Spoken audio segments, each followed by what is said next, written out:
Hello అండి, నా పేరు పూర్వి. ఈరోజు మనము బీన్స్ ఫ్రై ఎలా చేసుకుందామో చూడండి. ముందుగా ఆయిల్ పెట్టేసుకున్నాను.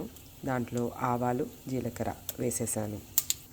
ఆవాలు జీలకర్ర మంచిగా వేగాయండి. ఇప్పుడు కర్రీ లీవ్స్ వేసేద్దాము. శుభ్రంగా కడిగి పెట్టుకున్న బీన్స్ని వేసేస్తున్నాము.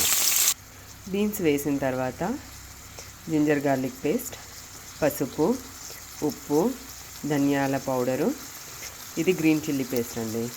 ఇవన్నీ వేసి కలిపేసుకుందాం. అన్నీ మంచిగా కలిపేసానండి. ఇప్పుడు మూత పెట్టేసి దీన్ని ఉడికించుకుందాం. చూద్దామండి. మంచి స్మెల్ వస్తుంది. ఇప్పుడు దీంట్లో కొత్తిమీరని కూడా మనము యాడ్ చేసేసుకుందాము. కలిపేసుకుందామండి. బీన్స్ మెత్తగా ఉడకాలండి, సో అందుకని వాటర్ వేసేస్తున్నాను. వాటర్ వేసి కలిపేసి మెత్తగా అయ్యేంత వరకు ఉడికించుకుందాం. చూద్దామండి. ఓ వావ్,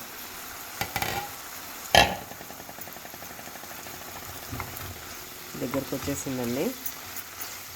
బీన్స్ కూడా మంచిగా ఉడికిపోయాయి. నైస్. ఈ ఏదైతే వాటర్ ఉందో ఆ వాటర్ కూడా ఎగిరిపోవాలండి.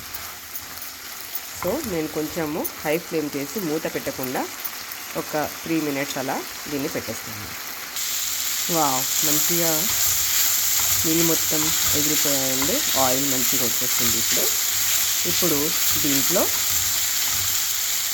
కొబ్బరి పౌడర్ని యాడ్ చేసుకున్నామండి. ఈ కొబ్బరి పౌడర్ చాలా టేస్ట్ని ఇస్తుందండి. మీరు ఇలాగే ట్రై చేయండి. Beans fry ready.